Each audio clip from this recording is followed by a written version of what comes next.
Salam alaikum, bonjour à toutes et à tous. Aujourd'hui, je veux vous parler de deux cas que j'ai vus cette semaine dans mon bureau. Et ce sont des cas d'arnaque. Un à l'extérieur du Canada, un à l'intérieur. Donc, je le répète toujours et tous les consultants le répètent, si vous faites affaire avec quelqu'un, vérifiez est-ce qu'il est autorisé ou bien non. Donc, le premier cas, c'est un monsieur qui m'appelle du Maroc. Il me dit qu'en quoi, regarde, il y a un avocat qui me contacte, qui me propose la résidence permanente.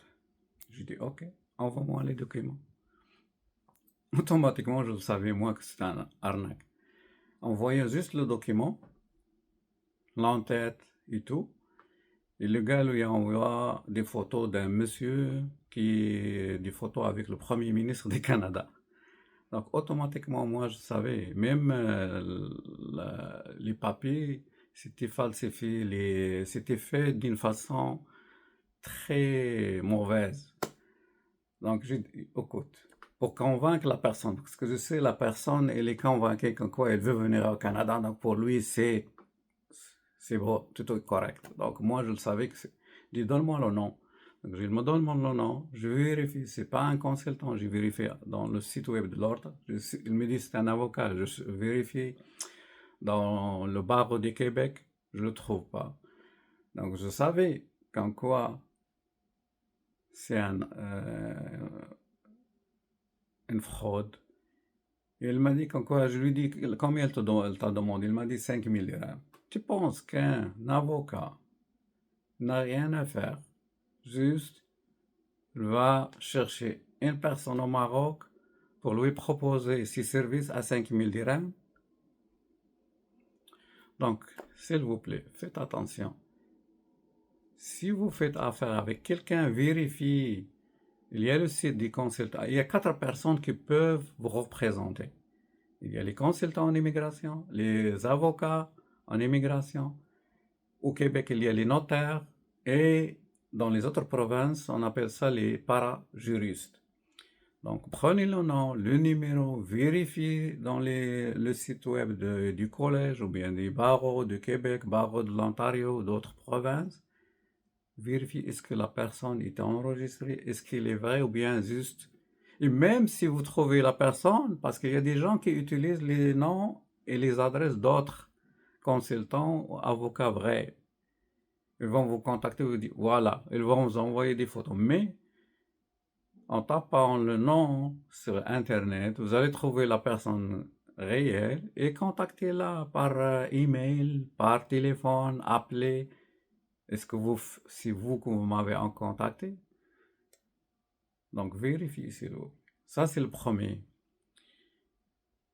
Le deuxième cas, c'était un monsieur qui est venu dans notre pays, visa visiteur, et il a voulu faire la demande d'asile au Canada. Donc, une connaissance lui a présenté une personne. Il me dit, voilà, ça, il va s'occuper de ton dossier. Ils sont mis d'accord sur le prix, c'était 4000 dollars. La personne n'a pas de bureau, il l'a rencontré dans sa maison. Donc, automatiquement, c'est pas professionnel. Si quelqu'un n'a pas de bureau, il te dit, viens chez moi à la maison, c'est tout automatiquement, c'est de l'arnaque. Un professionnel, même s'il travaille de la maison, il a un bureau. Moi, par exemple, oui, je passe la journée à étudier mes dossiers, à travailler à partir de la maison, mais j'ai un bureau. Quand je veux rencontrer des gens, je les rencontre au bureau, je ne les rencontre pas à la maison. Donc faites attention. Donc lui a donné un 1000 dollars cash et 3000 dollars virement Interac. Et ça fait 4 mois qu'il attend, il n'a rien fait. Il m'a contacté, il m'a dit, est-ce que tu peux prendre mon dossier? J'ai dit, ok, pas de problème, mais c'est quoi le problème? Elle m'a dit, voilà, ça fait 4 mois. Et quand j'ai vérifié, la personne est ni consultant, ni avocat. Et quand je lui ai demandé, qu'est-ce qu'elle t'a dit? Il m'a dit, comme quoi, il m'a dit, je suis une juge et 2 fois par semaine, 2 jours par semaine, je travaille avec les gens. Les juges ne peuvent pas vous représenter. Deuxièmement, vous pensez qu'un juge, il attend un client qui arrive à un autre pays pour le représenter? Mais c'est dit n'importe quoi. Donc, s'il vous plaît, on le répète une autre fois, si quelqu'un vous dit, je peux vous représenter, vérifiez son identité, vérifiez avec l'ordre avec qui il travaille, est-ce que c'est vrai ou bien non. Et si vous travaillez avec quelqu'un, demandez un contrat. Jamais payer cash, jamais travailler avec quelqu'un sans contrat. C'est obligatoire, qu'il soit consultant, avocat, notaire, parajuriste, il est obligé de faire un contrat de service professionnel. Et si vous versez de l'argent, soit cash, soit virement, vous prenez un reçu.